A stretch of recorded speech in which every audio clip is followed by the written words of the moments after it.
Welcome to In the News for February 14th, 2025. Happy Valentine's Day. I am Brett Burney from appsandlaw.com.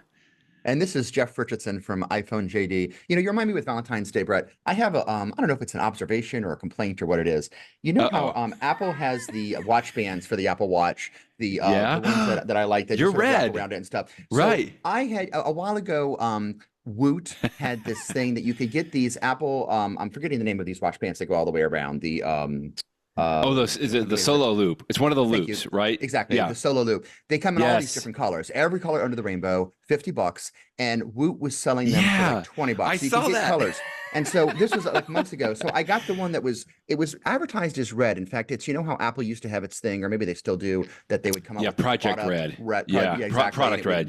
Product Red. It would be for AIDS research. But this one right here, it's advertised as red. And every person I show it to, including myself, it looks more like orange. You know, a little bit. It's got the tinge. I put it on today because it's Valentine's Day, but like I need something that's like schoolhouse red, not like this. Anyway, I don't need anything, but it's the thought that counts, Jeff. You're trying, that's okay? My and Valentine's that's great. Day observation. Okay, we may move on. Speaking of what counts, we just want to say thank you quickly to our sponsor, SaneBox. We'll talk a little bit more about them in just a moment, but thank you so much, SaneBox, for a way to help me and Jeff and many others kind of tame our inboxes. You can find out more information to go to sanebox.com/inthenews, all one word. And we just want to say thanks again to SaneBox. You started out your post today, Jeff, with, well, I guess it was actually started by Tim Cook himself. Put out a little bit of a teaser. He said something along the lines of, get ready to welcome the newest member of the family. It's almost like Tim Cook is like had an early Valentine's Day present or something. You think, along with many other people, that newest member of the family is going to be a new iPhone SE, which we haven't seen for a couple of years now. Yeah. Apple comes out with a new SE every couple of years. It's the low-cost version of the iPhone. It's usually about half the price, $400, $450, something like that, $430. And you know, often the SE uses sort of yesterday's technology, but puts it into a nice small package. And the SEs are good phones. I mean, if you don't need all the fancy features, my wife uses an SE, my daughter uses an SE. Oh, nice. You know, the big thing about the SE for many years now is it's been the only way to get an iPhone that has that home button with Touch ID. Oh, so wow. If you, that's right.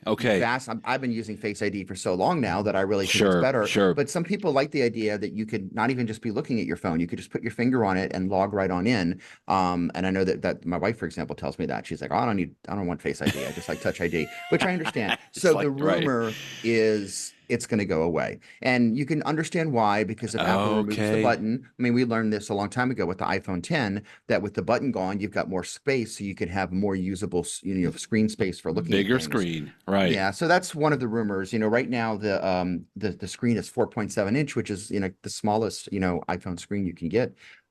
Versus like the iPhone 16 starts at like 6.1 and goes all the way up from Pro to 6 point whatever it is, 6.9. So that would be interesting to see if they finally get rid of the button. Other things that I'm sure they're going to do is, because of the European Union standards, Apple has to put USB-C on everything instead of Lightning, and that's been phasing out over years now. Yeah, so I suspect it will no longer see Lightning, and so people that use the SE and that upgrade will have to, have one less reason to actually have a Lightning port in their house. And another thing that I think is almost definitely going to happen is support for Apple Intelligence, which really means it has to have more RAM. And having more memory will be good, because in addition to allowing Apple Intelligence to work, when you have more memory, it means, your phone's a little snappier. You can have more Safari tabs open, all that sort of stuff. So that's always a good thing to have more memory. So those are some of the big rumors. Whenever a new iPhone comes out, they always improve the camera a little bit. So I suspect we'll see that. Of course. Some rumors it might be a slightly better screen. They might go to OLED instead of LCD. So we'll see. But it'll be interesting, and we know it's going to be on February 19th. We don't know if it's going to be like one of these actual events that Apple records a video for, or just a press release. I would have bet good money that it would just be a press release. And then when Tim Cook had this post on the service formerly known as Twitter, I thought, well, maybe if they're actually pre-announcing it, maybe it'll be a short little video. So we'll see, but we'll find out in a few days. Interesting. Yeah, you linked to a post from John Voorhees over at MacStories, and he described Tim Cook's post as a cryptic post accompanied by a short video of a shimmery Apple logo framed by a circle with a rainbow border. Now, here's the thing. Tim Cook didn't actually say an iPhone SE, right? No. We're just assuming that, and Mark Gurman and many other people are pretty much set and convinced that that's what we're going to be doing. But it could be something else. I doubt it, but it could be. And this is going to happen next Wednesday, so a week from now, you and I will be able to talk about it. It'll be interesting to see what'll happen there.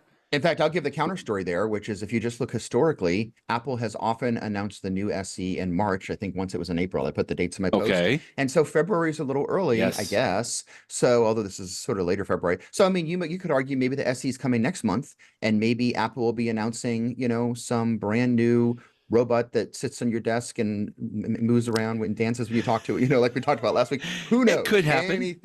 Anything is possible until next week.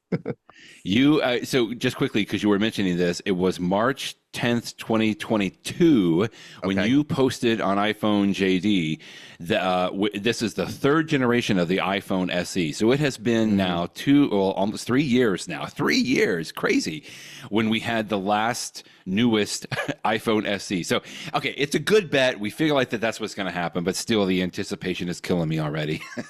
And we'll see what happens.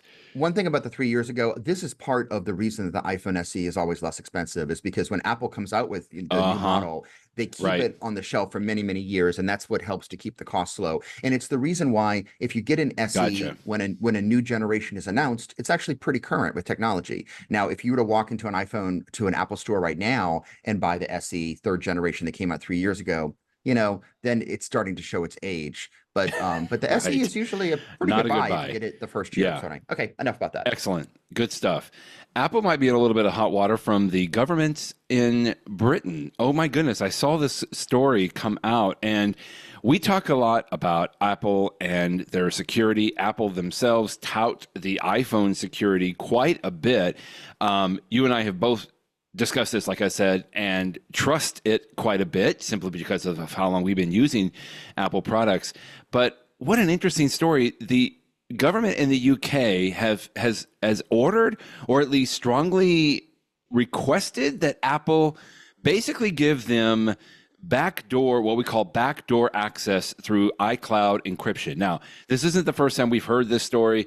Apple has been in many stories before, especially from criminal matters, when they need to get access to the criminal's iCloud account or the iPhone information, for to get access to get access for justice, like to figure out who they were talking to, all that kind of stuff.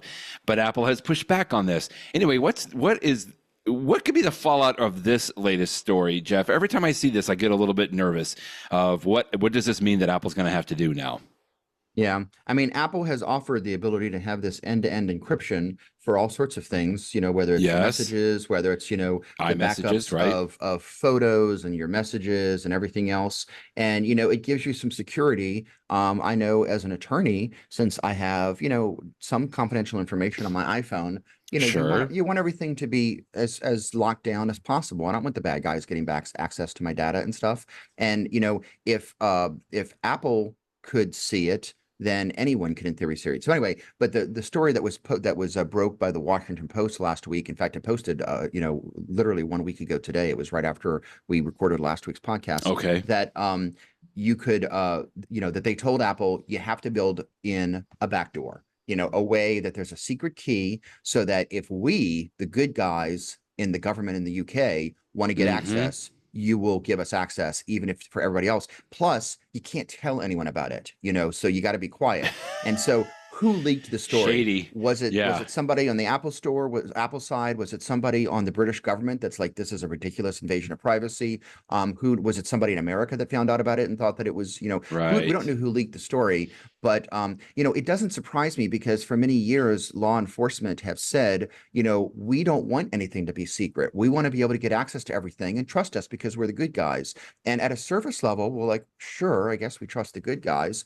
But, I personally think it's a bad idea. First of all, if one government has it, then every government has it. So you might think, hey, we love people in England, so that's fine. But if they're going to ask for it, then, abusive governments in, places like Africa or Central America or Russia or China, or pick whatever government you don't like, they will get access to it as well. And again, the UK stuff, it's not just we want to be able to get into our own citizen stuff. It's like we want everybody around the world, we want to be able to access it. And then second of all, the idea that these quote unquote hidden backdoors remain secret is laughable. In history, it has never, ever, ever worked. There was this time many years ago where it used to be that if I think I have it right, that like DVD were encrypted in a certain way that they would only work in certain. Right. And then region encryption. Yeah. Somebody discovered that there was an actual, here is the, I don't know how many characters long it was, 64 character long key. And then once it became known by one person, it was known by everybody. In fact, famously, there was somebody that recorded like a YouTube song that was singing along to it. It's like, hey, I'm just singing along to the encryption key. So, it's going to get out. Things like this can't be kept secret forever. And so then when that happens, all the bad guys will be able to break into your data. And the bad guys themselves will know that we will just use, because encryption is a mathematical thing. Anyone could create a mathematical program to do encryption. Right. And maybe all the governments around the world say it's illegal, but if you're a bad guy, you're doing illegal things anyway. And so we're walking down the path. What the UK has done is moving us down the path of having a world in which only the bad guys have encryption, and all the rest of us lose privacy. And for a long time, Apple has made the strong case in the court of public opinion to courts in the United States and elsewhere of, look, you don't want to open up this door because it's a Pandora's box. And yet it looks like the UK is going there. So, as I posted today, there are some lawmakers in the US that are trying to convince the UK to back down because, again, once you go down here, you can't unopen this box. So we'll see what happens with this. But from the standpoint of security and privacy, I think it's a pretty big story. It's the proverbial rock in a hard place, because I get it. I want bad guys to be caught as well. I want to help the law enforcement as much as possible. But to your point there, just the very fact that this story alone got leaked from government, because the way that proves it. That shows that eventually, if there is some kind of a backdoor, it's going to get leaked. It's, especially in today's world and with the society, the way that we see so many things getting leaked from government, like eventually it will be known. And so there is no way that any government would be able to confidently say that it's going to be kept quiet. And I think Apple, at least I feel like Apple knows that, and we'll see where it goes. They don't have a whole lot of options here, and I'm afraid, unfortunately, that if the UK government or any government continues to try to require this, that Apple is going to sort of, they'll take away certain technologies, I think, security technologies, maybe from citizens in that country. I don't know. I'm just saying that it's not going to end well if governments like this continue to push on it. I understand why they're pushing on it, but I just hope that Apple continues to be as safe as possible in their response. Interesting stuff on that.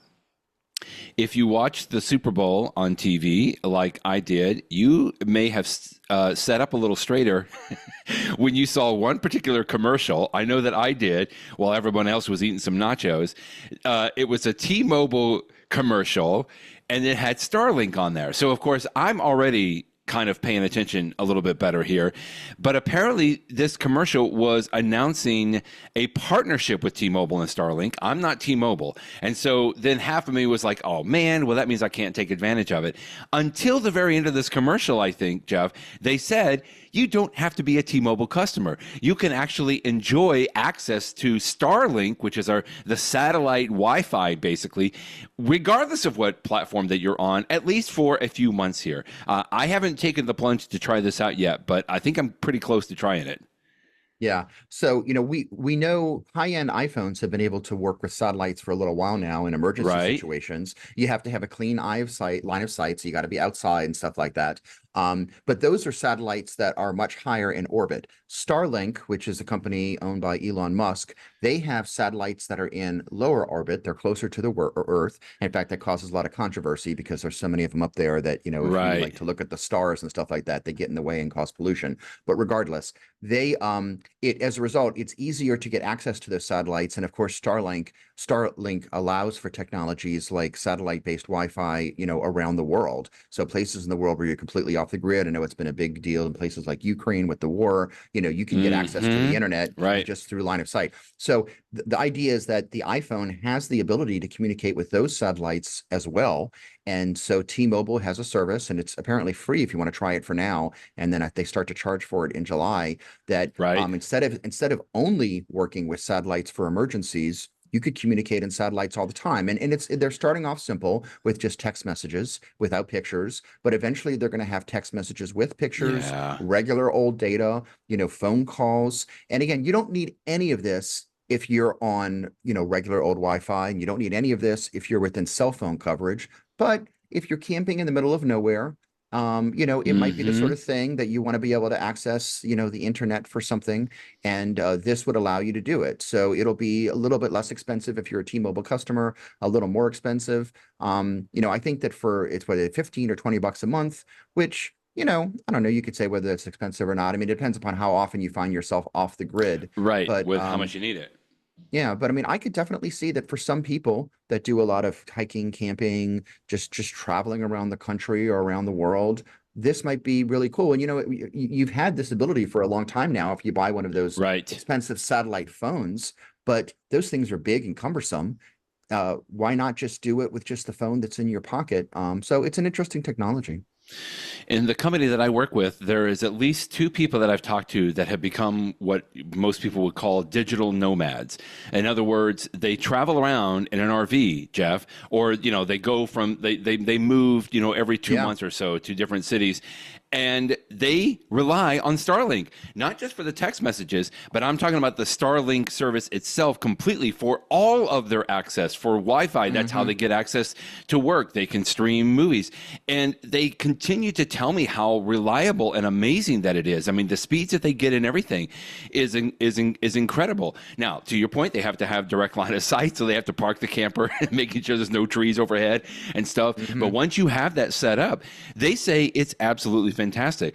The other thing that somebody mentioned while I was at the Super Bowl party, that when this commercial came on, one of the gentlemen had T-Mobile already. And when he saw Starlink, he had said he had already been thinking, could I get rid of my local cable system at my house, like at his permanent house, right? And just go with Starlink. And so when he saw this, he looked at me because he just knew I was a little bit on the techie nerdy side.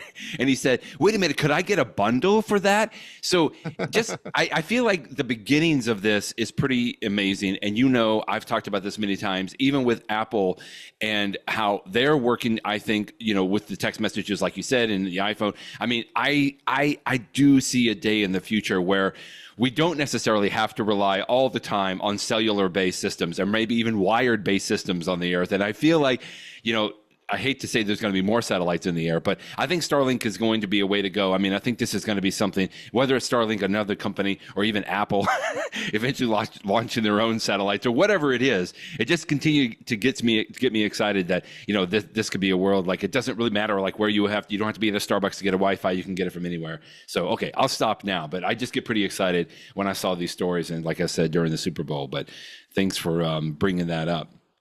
And thanks also for bringing up another interesting little device that I didn't know that I needed until I read your review, the Kodak Slide and Scan digital film scanner. There was a couple of things you were talking about with, the Photometer app on the iPhone, and you were experimenting with this little slide and scan digital film scanner, but lots of cool things on the photo side here, including this. Now I have to go and buy it for $180, but based on your review, it looks like it's worth it, Jeff.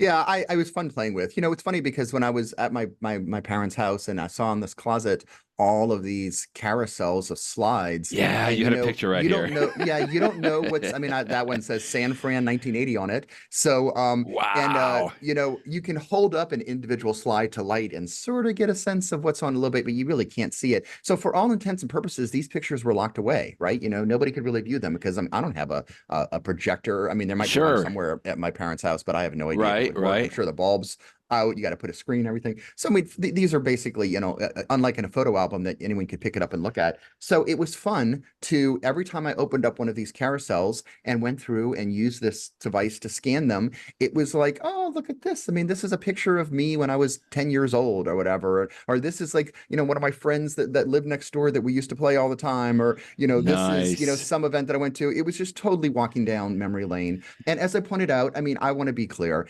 This product does not give you the best quality scan. If you want to go to a professional and you can pay, anywhere from $1 to $5 a slide, we've done that. which adds up, because I mean, I think I scanned like 1,500 pictures, Brett. So if I had paid, whoa, I mean, it would have been very, very expensive for a service. Now, again, the quality would a little bit better. But again, I wasn't looking for the highest quality. I just wanted something fun to, I could look at it, I could share it, and digitize everything. May not look at it, but it is fun to have some pictures from way back when. So I really enjoyed using it. And it was a fun thing to do with my iPhone and iPad, because that little scanner, it just uses USB-C to charge.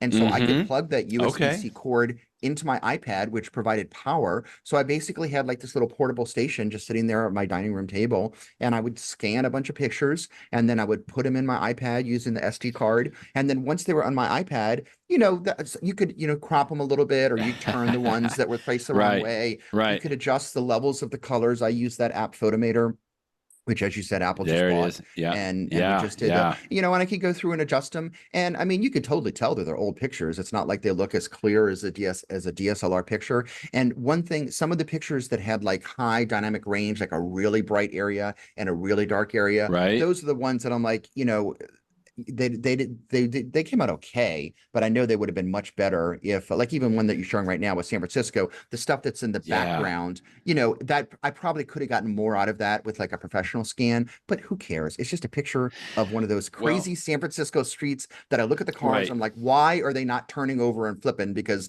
the streets and the hills in San Francisco are so crazy. So, it was fun to go through. And then once I had them scanned, I put them up on like a SmugMug page and shared them with family members. And that was totally they loved fun. it. So that's the goal. That's the goal, is the memories here, Jeff. Because I mean, number one, I hear what you're saying. Number one, you're only going to get so good of a scan. It doesn't matter, because these are old pictures, on literal slides or on negatives.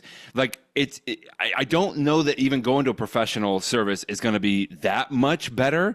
And number two, even when you go to the professional service, you basically have to like pack up all of your slides, and that's the only copy that you have, and you have to send them. We've done that. I've done that with and it worked out great. It was a service, I think it was in the Philippines or something like that. And then they send all the pictures back. But what I love about this is that, first of all, you can look at it, you can decide which ones of these that you actually want to digitize. And to me, as long as you can just get something that then you can share. Because what are they doing right now? They're just sitting in a box in a closet, right? And the fact that you can digitize them and share them with family, to me, that's the beauty of it. Even if they're not as, quote, as good as they could be, but it doesn't matter. They're good enough, right, for the memory aspect of it. And it's just so fun to see a very young Jeff Richardson here as well. One thing about the good enough, Brett, is I noticed that, like, if I'm looking at one of these pictures on my beautiful iPad Pro, which is a huge, incredibly wonderful screen, I can look at the picture and I can see some of like the colors not perfect or their little flaws. But way back when you used to look at these in a projector, you totally didn't see that. You didn't see the dust scratches, whatever. And the same is true when I was looking at some of these pictures I scanned on my Apple TV, on my television using my Apple TV. Because you're sitting back from the TV, you don't see the little notice. See, you really don't. worth it. So for the purposes of just like casually looking at it and scanning with friends and family, it is more than worth it. This is the Kodak Slide and Scan digital film scanner. So it looks like it's $180. You can get it off of Amazon, but go and read Jeff's review. I'll make sure the link is in the show notes there, because just really fun. I mean, and frankly, that could be a fun, like a weekend, go visit the family, and you could be doing this all weekend. And I just know from my past experiences after losing my father and everything, just sitting there around as a family and looking at old photos, just a really fun option there. I like that a lot.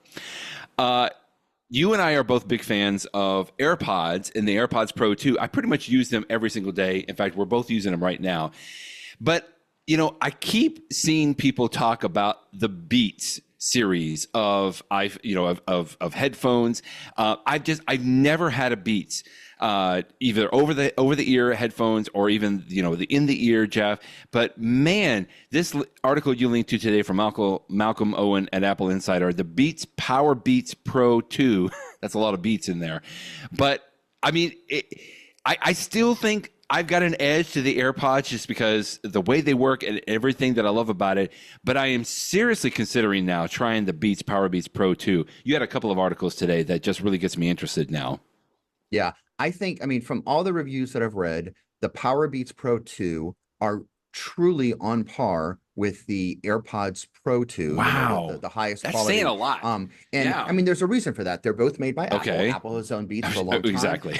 Which means that they both use the same, H2 chip. So of course the sound quality is going to be theoretically the same. There's so many things that they share that it's a really good product. Okay. And it's got some advantages. I mean, that little clip that goes around the ear. I see that. Yeah. The big advantage of it is that if you are really actively working out, you're shaking your head and stuff like that, you don't have to worry about the risk of an AirPod falling out of your ear. Now, the flip side is also true. In the review, I think it was maybe the review by Chance Miller or maybe somebody else that I posted a review from was saying that if you wear glasses like I do, the thing that goes around your ear would sort of be on top of your glasses. It could be a little awkward until you get used to it. Yeah, so there's that's right. pros and cons of having something that goes around the ear. But for some people, it's a clear advantage. I mean, I know that, like I mentioned, my daughter uses them. She's a teenager and she has tried AirPods and they just don't stay in her ear. Everybody's ear shape is different.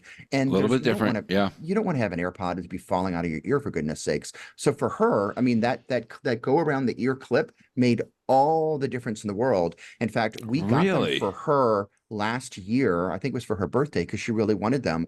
And I knew, because the rumors have been out for months, that there was going to be a Power Beats Pro 2 coming out. Now it's out in February.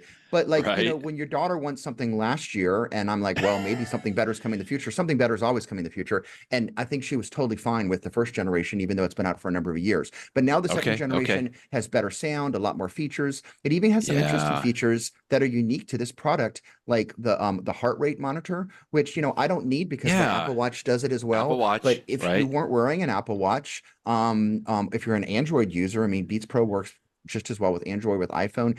For some people that could be a nice feature. There's a few things it doesn't have. It doesn't have the hearing loss hearing thing aid, and right? Stuff like that. It doesn't have the same U1 chip that's used to sort of help find them, although it's got some forms of Find My in it. But it's got noise cancellation and a bunch. I mean, it costs the same. And it is a true competitor. I see that. Now, I will tell you, there is a rumor. I mean, you talk about the next big thing. There's a rumor that a new AirPods Pro is coming out this calendar year. Hello. You and I both know that Apple usually announces those around the same time as the iPhone. So my guess is that won't be to this fall, right? But right now, at least, the Power Beats Pro 2, AirPods Pro 2, I mean, if you're looking to get wireless earbuds from Apple, there are advantages and disadvantages of both products, and it's nice to have the choice. I was laughing when you said if you're very active and your AirPods fall out. I got to be honest with you. I've never had an issue with my AirPods Pro falling out.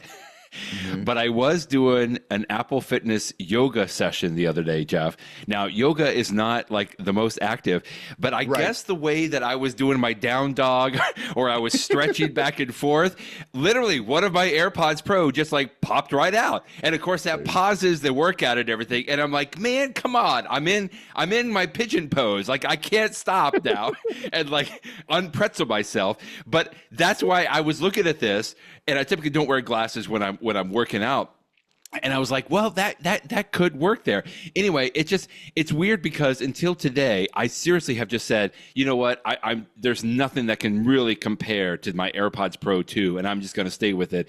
But darn it, I mean, this looks like it could be something I definitely would want to just try it. Not just because I'm going to be doing yoga, but because, I mean, it's like if it is good enough, and the fact that it is made by Apple, this picture right here, I like to show, because I would have argued in the past that my Apple AirPods Pro will pair much easier with my iPhone. But now, because Beats is owned by Apple, it comes up with that same little screen on the iPhone to say, to connect. You can find it probably and do all the settings in your Bluetooth settings and the settings.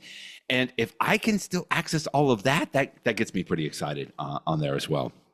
Yeah, cool stuff. We've talked about Apple and their initiatives so often when it comes to health. And if you want to be part of that a little bit closer, this was interesting. I haven't had time to sign up for this yet, but Apple has launched a major new long-term health study. Now, we both know that Apple does several studies sort of, I mean, they have to just because of the stats that they can provide sometimes in some of their announcements and things. But I don't know if I can remember a time when they sort of had a public health study. This requires downloading the Apple Research app, and it really is just going to track several things. I think they've teamed up with, let's see, it's one of the, I can't remember the name of the hospital that they were, the health industry that they're partnering with. But this really sounds interesting, and I think I am going to try to be a part of it if I can. It sounds like you already signed up for it too, Jeff. Yeah, it's the Brigham and Women's Hospital who's affiliated with Harvard. But this is not new, by the way. You said that you don't remember Apple doing a public research. They actually released the app called Research a while ago. And so for a while now, you have been able to participate in some of the studies that they have done in coordination with hospitals. So, for example, there has been a heart study that's been going on for a while now. There has also been one for noise that's been out for a while. And I think there might be one on women's health too, that because I did obviously participate. Here's the three right here. Apple's women's health hearing study and heart and movement study. Yeah. There you go. So those are the ones that are around. And I've done the heart and movement study. Okay. And you answer some questions and stuff like that. But it's like for these researchers that are doing, research, if it's something that can be monitored with the sensors that are on the iPhone, right? Watch, why not? Have you, why not? Instead of enrolling, 100 people in your study, why not see if thousands of people around the world, maybe even more, will participate in your study? Great. And you don't get paid anything, you don't get compensation. You're just doing it for, to help research. But it's all Apple anonymizes the data and stuff so that they don't know your name or your specifics or anything else like that. And you feel like you're doing good. I mean, heck, in this day and age, we're not to get political, but the current administration in America wants to cut all this research and everything. And I know that a lot of schools are worried about it. This is a way that you can do something to just help medical research. So I love the idea. What I really think is cool is this one. This is the biggest one that Apple has been a part of. Okay. It's called, it's just, what's the generic name? The Apple Health Study. But it's completely wide ranging. What they're doing is we all love it when the AirPods or the Apple Watch or the iPhone comes out with a new feature like we can now detect X. We can now detect when you might be having a heart attack. We can now detect when you're, all these other things. Well, that doesn't just come out of the air. That comes as a result of research and Apple, looking at data on a huge basis and saying, you know what, we see a correlation between these data points and these diseases. And so that's complicated. And so the thing that's about this study is, as I understand it, it's open-ended. They're not saying we're specifically looking to find the cure of cancer or something like that. But instead what they're saying is we're gonna take a look at all the different things that you can monitor, volume around you,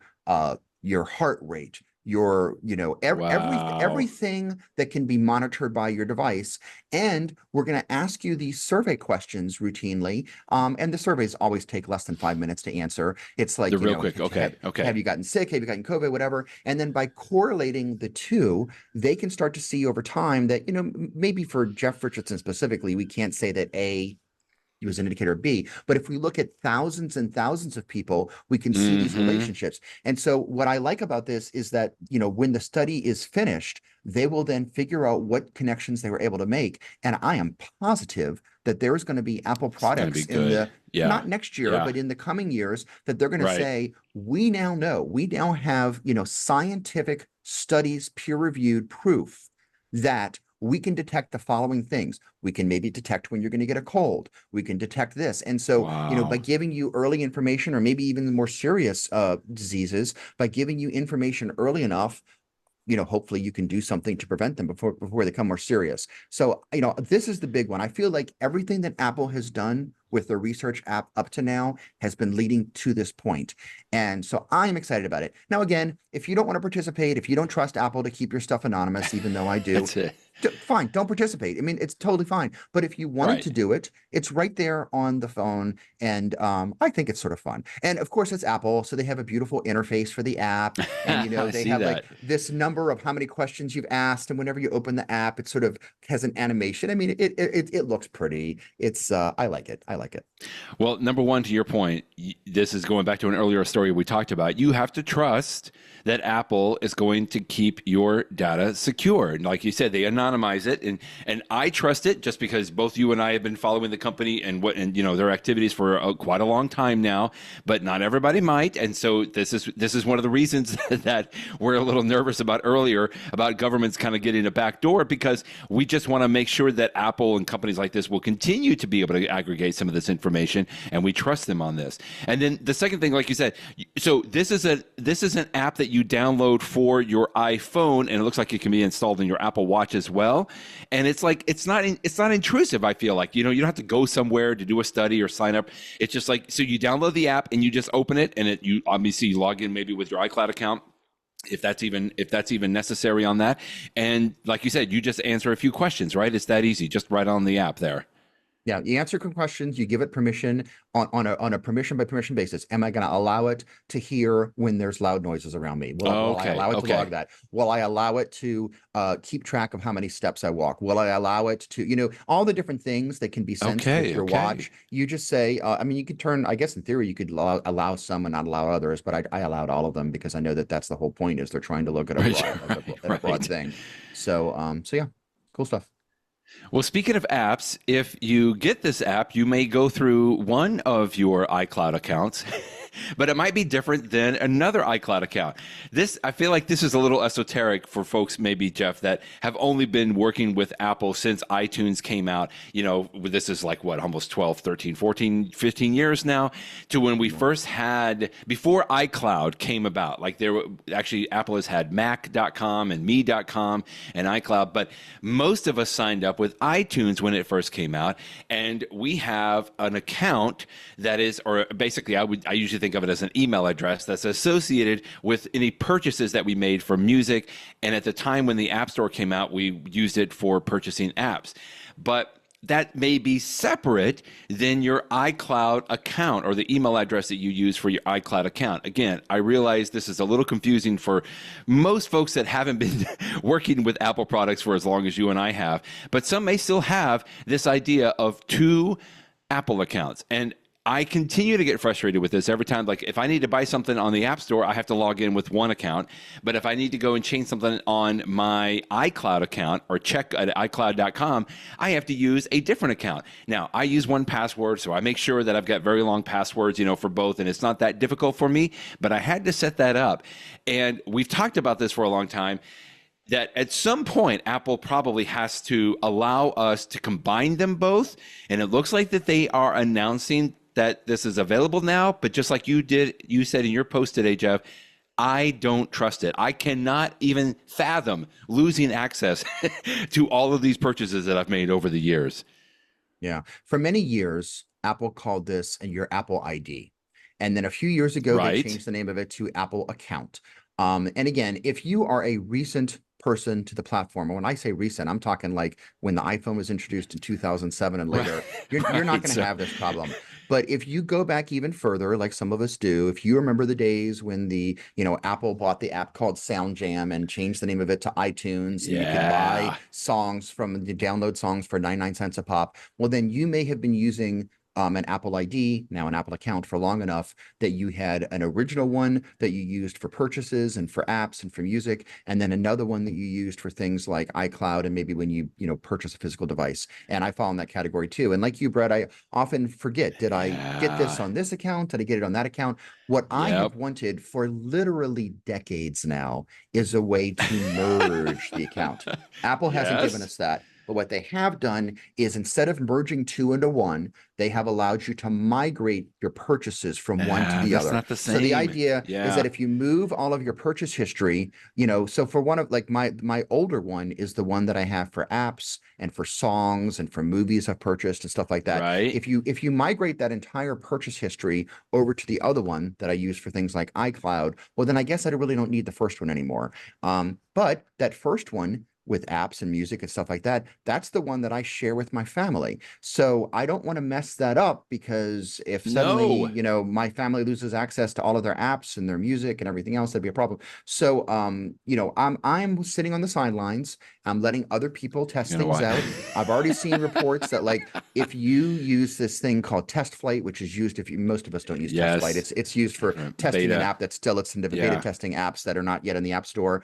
There's issues with this. I've seen one report of somebody who did say that they did it and his family members lost access. I mean, there's going to be bumps in the road. I know that this is technologically difficult. That's why it's taken Apple so long to do this. Yeah, but I'm going to wait a week, a month, who knows? But once I see reports that this is now working and people aren't having problems, I do think I want to do this, because I don't like having two accounts and worrying about which one is which. I would love to just know that everything is under one account. All my purchases, I don't have to figure out, is it this one, is it that one? I'd log into one, I'm looking forward to having just a single account that works.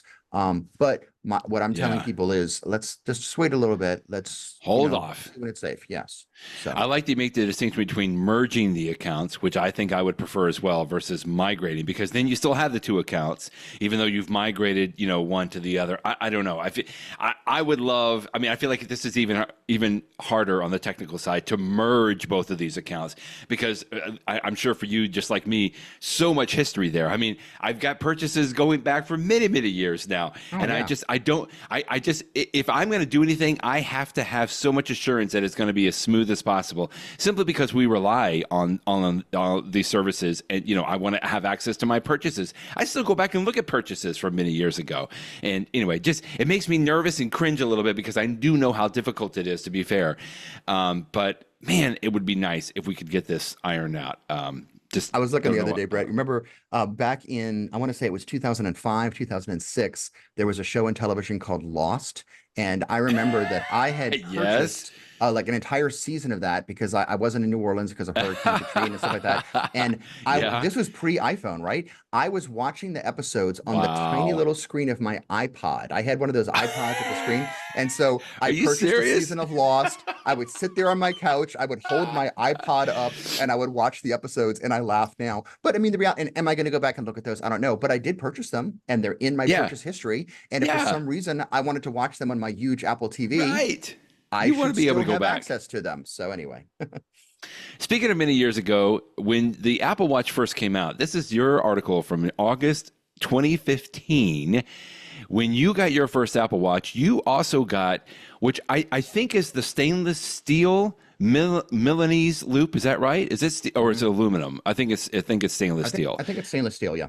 Yeah, the Milanese loop, which I have always found to be fascinating. I think you still have the same one that you bought all those years ago. Am I correct? Yeah. you still use that.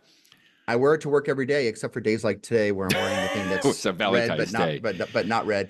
But yeah, I really like it. And Apple has changed it a few times over the years. They changed it back in, let's see, I bought mine in 2015. I think in 2018, they made a slight change to it so that they changed the little buckle at the end so you could actually completely remove it and have your Apple Watch lay completely flat.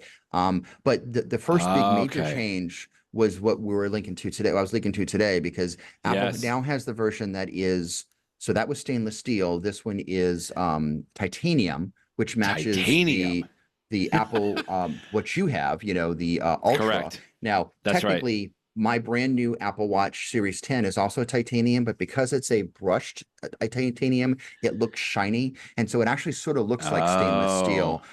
If I was to hold your Apple Watch next to my Apple Watch, just because yours is not like a brush, yours is more of the matte finish. That's right. Has a slightly different. It's almost like I guess you call it a grayish, sort of silverish color to it. That's right. So anyway, it looks more gray. Yeah. Yeah. So this new Milanese loop, it matches the color perfectly of an Ultra, but that's not the only change. Nice. It also has like this different clasp on it and stuff like that, which I don't know if it's looks like an angry.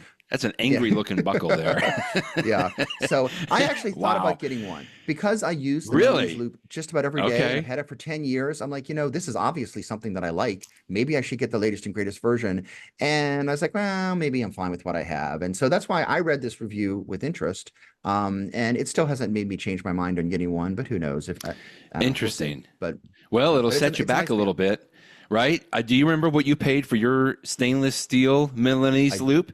I remember it. I mean, it wasn't that crazy, but it was a little pricey back in the day. But this one, the titanium version, is $200. Am I correct on that? Like that's a little pricey for a watch band, but I bet it looks cool. I mean, if I cannot go to an Apple store and look at this, because if I do, I'm positive that I will probably want to get it. It does look cool, even with the angry looking band on that, which is awesome.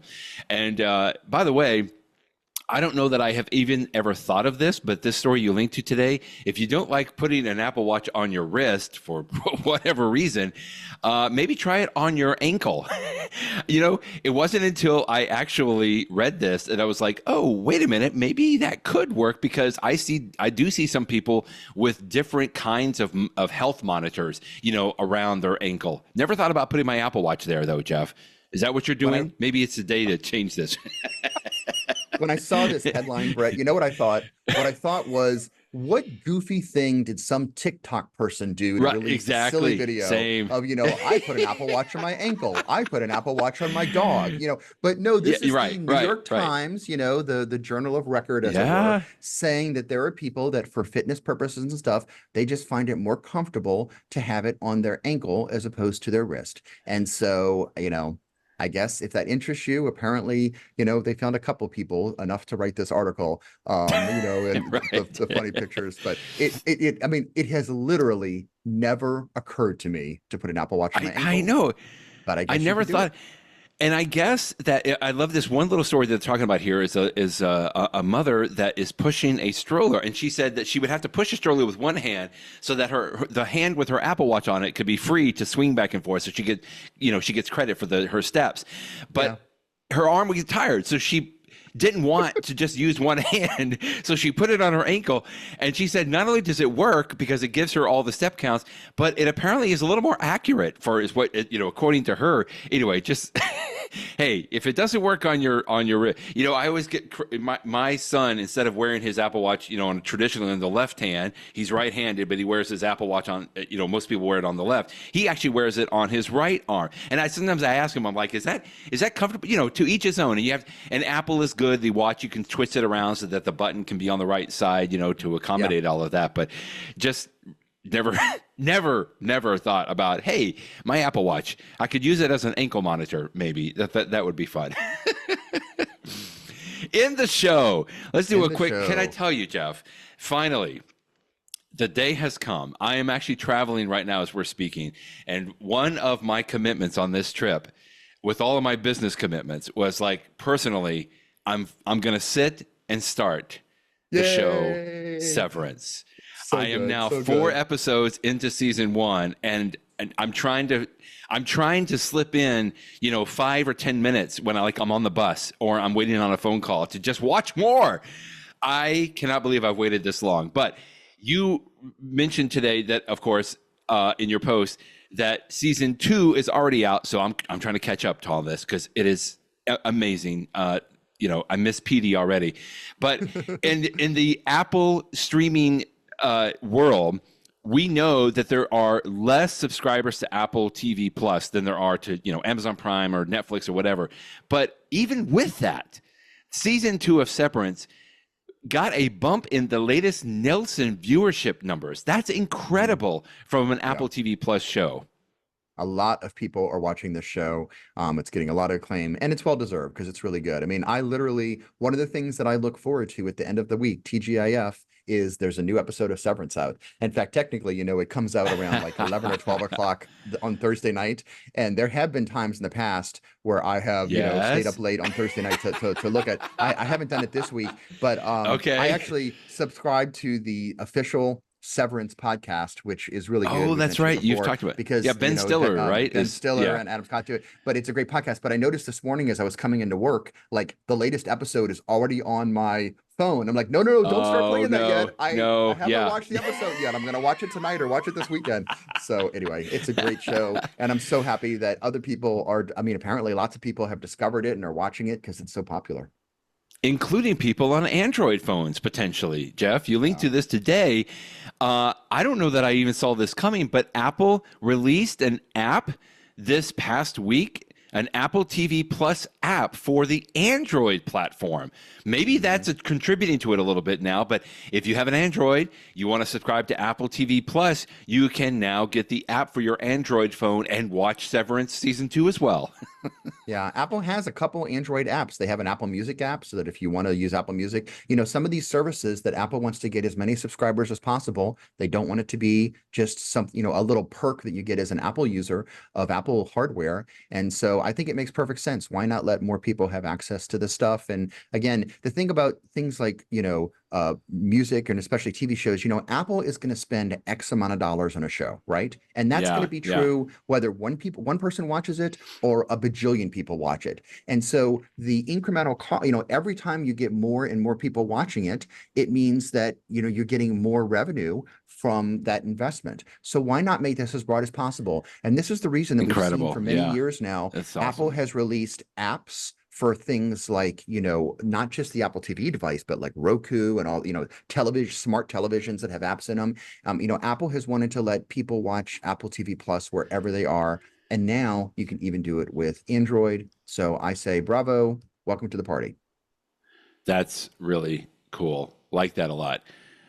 Last thing quickly that you mentioned on the post today, if you are in the market for an original Steve Jobs business card, not just a business card, but actually signed by Steve Jobs himself, you just need to have a little bit of money in the bank, around $50,000, and it could be yours from an auction. Well, let's see, this is our auction is auctioning off this year. It's a business card purportedly from 1983. Apparently, it has been authenticated that it is the real deal. Not only can you do that, but I like that you said in your post today, Jeff, that you can pay $50,000 for a Steve Jobs signed business card, or you would be happy to send somebody a business card that you sign of your own business card for what, 50 cents, I think? What a deal. Thank you, sir. Cover the cost of the stamp and you're good. Yeah. It's all good. From what I'm told, what makes something like this a little bit more rare is that Steve Jobs apparently did not like giving autographs. And so there are authentic Steve Jobs autographs floating around. And I don't know what the pedigree of this card is, why he signed this and who he gave it to or anything like that. I'm sure you could research it through the auction house and find out. But so, if that's something that matters to you, I have to admit, it's sort of fun to look at the picture that you're showing on the screen right now if you're watching the video, because, it does have his signatures, his signature, which it's like lower. I've always viewed the S and the J as lowercase. That's something that same, right? Doing sort of the E.E. Cummings of signatures, and it's got the original Apple computer logo. So it's not just the original 6 colors, but also that font that Apple. I say original. It's not the very first. The very first Apple logo was sort of this crazy person sitting under a tree and stuff like that. But when Apple became popular with the Apple II, Apple II Plus, this was the logo and this is the styling that Apple used. So it's fun to see that. So cool. Like that a lot. Awesome stuff. Let's also go back quickly then and talk about SaneBox. We are really thankful that SaneBox has come back to sponsor our podcast. We have a special page set up that you can just go and learn a little bit more. You can go to sanebox.com/inthenews. Not only can you learn about SaneBox, you can sign up for a free trial there. You don't even have to put a credit card in. And if you continue after, like once you see how amazing this is to help you with your inbox and tame your inbox, make it a little saner, then if you continue on with a subscription through this link, you can get a $25 credit towards that SaneBox subscription. I mean, I feel like it's a win-win all around, but go to the sanebox.com/inthenews. You can read a little bit more about it, and then you can try it out for free as well. I know, Jeff, that you continue to take full advantage of all of the features that SaneBox provides today. Yeah, it's a great service. And, one thing to emphasize is that free trial that you're talking about, because the thing about it is it doesn't change anything about your email. Yes, exactly. You set up the service and then you'll suddenly just notice that you have like some whatever little sub inboxes you have. They have the @ sign and then Sane. So like Sane News for your newsletters or Sane Later. It shows up at the top of your list a lot of times. And you can control what the subfolders are. But like you could try out SaneBox. I mean, way back when I first started using the service, I wasn't sure if I was going to stick with it or not. I had just heard people talk about it on like podcasts like this and stuff. And so I just let me try it for a month. And if you don't like it, well, then you just just turn it off and things just go back to normal. It doesn't change anything. Right. But I was really surprised how much I did like it. I mean, and for me, it's particularly useful for, I mean, I use it for a couple accounts. I use it for my iPhone JD email, but for my Gmail account, I don't know about you, but many people have that one account that you use when you purchase a product, when you sign up for a service, for whatever. And like my Gmail account is a real account. I mean, I use it for real things, but because I've used it for, when did Gmail come out now? I don't know, 25 years ago, 20 years, my a long time ago. Yeah, long time ago. I've used it for so many years, and so many different companies have sold that address to other people that I just get so much junk in it. And Apple, I mean, Google does have its spam filter, and that gets some things, but some of these are emails from things that are legitimate. Like, I mean, if I buy a shirt from Land's End, it makes sense for me to be on the Land's End email list. And if I buy a shirt from so-and-so, but over time, there's hundreds of these companies, and they're not spammers, they're legitimate companies. Sometimes they sell me about a good special they have that like I might want to take advantage of, but I don't want it clouding up my inbox, so that when I go look at my inbox, I've got 100 messages, but there's only 10 of them that I really want to see. And so this filter feature is so nice that when I open up my Gmail, I just see a handful of messages. It's great. I look at it, I see what I need to do, and then I'm done. And then later I can say, now I want to look at the newsletters in Sane News, or now I want to look at the ones that it put in Sane later because it doesn't think they're important, or the ones that I specifically tell SaneBox, I am done. I don't want to ever see something from this person again. I put it in my Sane black hole, and it's just gone. And once a month, once every 3 months, every once in a blue moon, I'll just take a quick look at that Sane black hole folder just to make sure that nothing's in there that, I actually did want to see. But things don't go there in the first place until you tell SaneBox, like, I'm done with it. So it just, it makes it lets you get in, get out, do what you want to do with your email. It's really nice. So I encourage you to try the free trial. If you don't like it, so be it, turn it off. But if you say like, hey, wow, this is actually saving me time every single day. And there's different plans. I mean, you can have a one that you only have 1 or 2 folders, only have the same black hole, or only have the same news, or you can get bigger plans where you have more. The one that I have is called the lunch plan, which has 6 features, and it works on 2 email accounts, and it works great. I like it. Yeah, and again, that $25 credit towards that will almost pay for, if not all of it, at least half of it. Just one thing quickly, I wanted to point out what I've always liked about SaneBox is sort of what I call the transparency of it. Like every day, you can get an email digest that tells you exactly how many messages they put into each of the folders, and then you could even go and log into SaneBox.com, and you could see, they call it the web app digest view. And I always appreciated that because I know there's a little hesitancy when you are using a service like this that maybe points at one of your email accounts. It's like, what is it doing?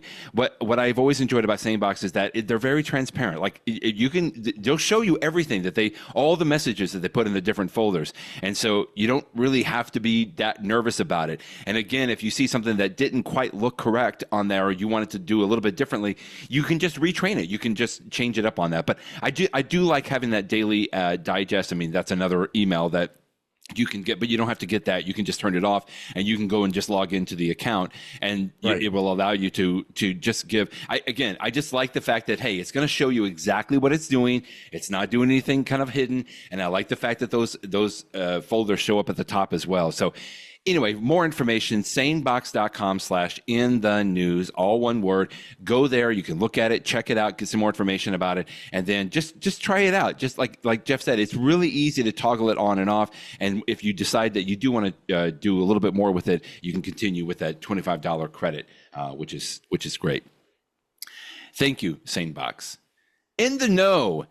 Okay, I've got a couple of things quickly. This past week, I've been having to help my mother, who is in Texas, with her iPhone. Now, I guess a couple of years, I want to say, maybe not too long, that FaceTime in Apple gave you the option then that while you're FaceTiming with somebody, like I was with my mother, Jeff, you could share your iPhone screen. Now, this is wonderful. For all of us that have been doing tech support for our families over all the years, we like things like, share screen, or Zoom, of course, made that even easier. But we used to do things like Log Me In and other systems, that would allow us to share the screen so that I could basically be doing remote tech support. Well, this past week, I was helping my mom with the phone, and she was having a question about some settings. And, it's hard for me to say, can you go to the settings app? Well, I don't know where that is. Okay, once we get to the settings app, can you go to general? Where's general? I don't have general. I'm like, yes, you do. If you scroll down, you'll see, it's just having to explain to people where everything is. And a lot of times I have to go on my phone and look at it and try to give directions. Well, this past week, I knew we had shared the screen in FaceTime, and I used that. However, two other things that were just amazing for me this week was, number one, while my mother was sharing her iPhone screen to me through the FaceTime call, I had the ability, Jeff, that I could use my finger and circle a button or a setting on the screen that she would see. And it was just great. And it goes away really quickly. It's just enough to be able to say, here, click this button here. And I would do my finger and do a circle. And she was like, oh, okay. And she would tap it. And then my little drawing, it just kind of goes, it's like a little puff. It's really cool, a little animated puff that it just disintegrates in that. But that was so much easier, Jeff. I just loved being able to show, my mother, instead of trying to describe it to her, it was less stress on her. And we were able just to say, I was like, here, just tap this and then go into here and then do this, do this toggle. And in fact, I remember one thing quickly is I was telling her to delete a text message. And you know how you can swipe right to left and there's a trash can? I would literally draw a little arrow on that message to show my mother, swipe from here to here and then hit the little trash can button, and that was good. And then the next thing quickly I just wanted to point out, and I feel like I knew that this was coming, but this was also amazing. If I wanted to go the next step, instead of just drawing on the screen to show my mother where to tap, I could request remote control of her screen. So basically, we're on FaceTime. She shared the screen with me, and there's a little button in the bottom right corner that says request remote control, and she has to approve it. And in fact, it even says, do you know Brett Burney, this guy? Someone's trying to take over your phone. Are you sure you want to do this? And, she had to say allow. And she asked me, if that was secure. And I'm like, yes, Mom, you know me. It's okay. Go ahead. And when she did, I was literally working her screen. Now, I'm doing this over cellular, mind you, Jeff. I was out walking around, and I was able to do this on a FaceTime call over my AT&T cellular plan, and it worked flawlessly. Instead of even to show her where to tap a button, she would just give me control, and I was able to jump around. There's another article from CNET that I'll link to here, which I just thought was great. This is Jeff Carlson from just about a month ago, where he was walking to somebody through how a game changer for tech support is what he calls this. And I got to tell you, it was so great. Now, obviously, I'm using my mother as an example here, but it can work for anybody that has another iPhone. And it was just amazing to me how flawlessly, there you can see the little drawings and arrows that he's doing here. It just amazed me how flawless that it went, and then it worked. And it's like, it really was a game changer. I mean, instead of my mom getting all stressed out about where to tap, and the call, instead of taking 15 minutes, only took about 8 minutes, because I was able to cut it down and just be able to do that. So if you haven't tried out FaceTime and sharing the screen, or even drawing on the screen in FaceTime, great little tip here that I recommend for folks to try. Brett, this is one of the best tips ever. I really think this. Okay, great. I have used this as well with my father, and it is a game changer. It is a game changer because, you're trying to help them with something, and I think I know what he's looking at, but it may turn out that he's not even in the right app. He's completely else. And there's no way without seeing what they are seeing that you can help them. And, and I like the fact that you can do it two different ways. You can either, give a man a fish, or you can teach him to fish. If you just want to, if you want to teach them, you can say, here's a circle, look at this, and let them learn it. Yeah. On the other hand, if it's something that they're going to do again in the future, that's what I do. But if it's something that it's like a one-time fix, my dad never has to do that. I was like, Dad, I'm going to take over your screen. Hit OK when you see the pop-up for sure, allow, give control. And then I am just going to do what you need to do. I'm going to go into settings. I'm going to go 6 layers deep. I'm going to turn this off, whatever it is. And he's thrilled because I've just fixed it. And he like did you it. say, something that would have taken 20 minutes to describe, oh, I'm looking at something that looks like a tree or a whatever. And I'm like, what do you do? What, for just to do it myself, it's so much faster. So this is the tip. I mean, all of us have been in a situation where you're helping somebody else. The canonical example is your mom or your grandparents or whatever. But it might just be a friend of yours or someone else that just doesn't understand something, and you can help. Yeah, right. And it makes it so easy. I love this tip. I love this so much quicker. So I thought of just saying that, your tip is my tip because it's so good. But I'm going to add one little wrinkle to it, which is this. Oh, good. Okay. If for some reason you don't want to, you're not doing it live in a FaceTime call. Sometimes you're just explaining something to someone like via text message or something like that. If I want to make it really clear what to do in a text message, what I do is I send an annotated screenshot. And the way that I do this is, first of all, I take a picture of the settings app or whatever it is, and you probably know how to do a screenshot. You on the modern iPhones, you press the two buttons, you press the side button and the volume button at the same time, or if you have an old iPhone SE, one of the buttons you press is that small button at the bottom. You take a screenshot and then it's in your Photos app. And then you just want to annotate it. And 2 tips for doing it. If you don't want to pay anything, you can just use the built-in markup tool. So you go in to edit the picture and you click the little thing for the pencil or whatever, and you can circle and you can do whatever. And that is totally fine. And that may be all that you need to do. And then you save the marked up picture, and that's what you text to them and say, look at this screen, look at this picture I just sent you. I've circled the thing that you want to tap. Just do that. And that way on their own time, they can figure it out. So that's one way to go. If you want to go just a little bit up to the next level on annotating screenshots or annotating any picture, the tool that I've used for a very, very long time now is called Annotated.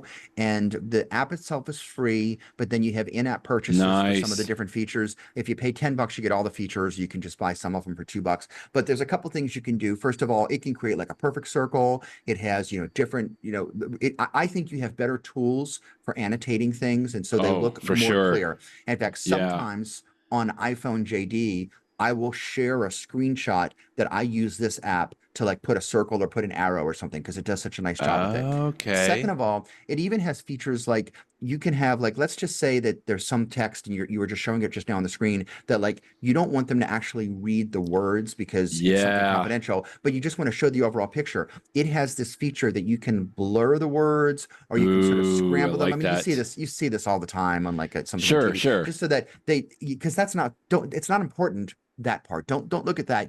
I want you to see this other part. And so it gives you little full tools picture.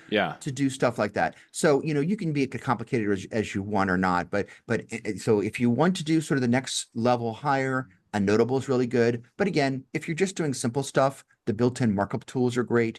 And that way you can send somebody a picture from your iPhone or your iPad, and then they can follow along on theirs. Again, this is not as good as what you described, where you're actually having the conversation, you're talking in to real them time. Live. But sometimes this makes sense. It's late at night. I just want to send something to my dad. I take a quick screenshot, put a circle, send it off, say, that's what you want to do. Look for this. Or, what app do I open? The one with this icon on it. Look for this app. Right. And that's what you tap.